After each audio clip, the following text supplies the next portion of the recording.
Chers tous, bonjour. J'espère que vous allez tous bien. Ici, avec la question de savoir qui dirige notre pays.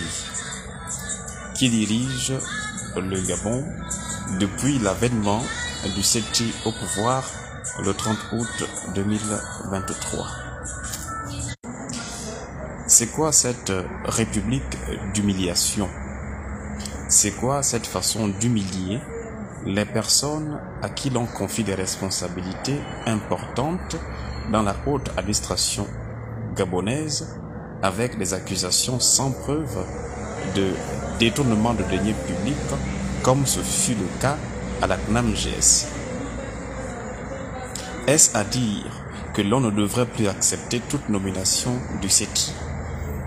Parce que voyez-vous, lorsqu'on vient à humilier des gens de la sorte, des gens qui n'ont jamais rien fait contre le pays, contre leurs concitoyens de la sorte, quel est le message que l'on voudrait envoyer à nous qui sommes depuis les 115 dans notre domicile en train d'assister comment des gens se font manipuler et comment le mensonge ne cesse de prendre de l'ampleur dans notre pays?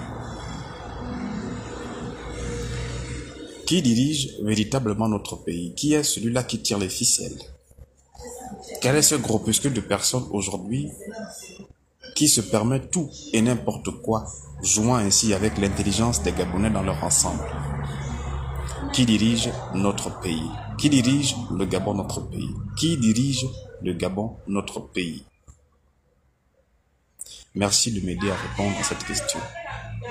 Vous êtes soupçonné d'avoir détourné de l'argent de la caisse à des fins personnelles. Avez-vous, oui ou non, regardez la caméra s'il vous plaît, volé de l'argent à la CNAM-GS aujourd'hui? Avez-vous, oui ou non, détourné cet argent pour vos besoins personnels? Alors je le dis, droit dans les yeux, dans les vôtres et au niveau en face de la caméra, que je n'ai pas volé d'argent à la CNAM-GS.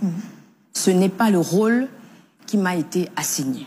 Ce qu'il faut comprendre, parce que j'ai effectivement lu ci et là qu'il y avait un certain nombre de griefs dans ce sens, et notamment sur ma vie personnelle. Donc, si votre mariage, voilà. On va casser le plafond de verre.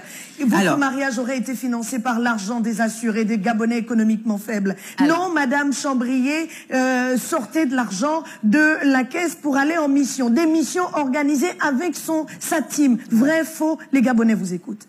Complètement faux, Madame Galibika.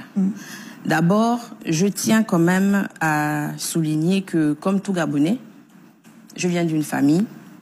Mon époux aussi vient d'une famille. Pour ceux qui ne le savent pas, j'ai 18 ans de caisse et je suis cadre supérieur à la CNAM-GS depuis 18 ans. Mon époux, ça fait plus de 30 ans qu'il est cadre supérieur dans son domaine actuel. Et la question que j'ai envie de poser, c'est que est-ce que, avec l'expérience que nous avons, à nos niveaux, pour financer un mariage d'environ 40 millions, nous avons besoin de voler? D'autant plus que nos familles nous portent, nous ont portés. Et je puis vous dire que la moyenne d'âge des personnes qui ont été à ce mariage varie entre 50 et 60 ans. Donc des personnes à même non seulement de payer leur billet d'avion, mais également de se nourrir et de payer leur chambre. Donc, qu'à cela ne tienne, c'est des éléments qui sont vérifiables aujourd'hui. C'est vérifiable. Et ce que je voudrais dire simplement pour compléter cela, c'est que j'ai un nom. Aujourd'hui, je porte également le nom de mon époux. Donc, ce sont des familles qui sont heurtées par ce type de propos. Je ne pense pas que le mariage que j'ai fait ait été un mariage des plus extraordinaires qui puisse avoir eu lieu dans une famille gabonaise. J'aimerais juste qu'on puisse respecter mon intégrité et ma vie privée, qui n'a rien à voir avec le fonctionnement de la CNAM-GS. Et comme dans toute famille, quand on annonce qu'il y a un mariage, les familles vous entourent et vous accompagnent. D'accord.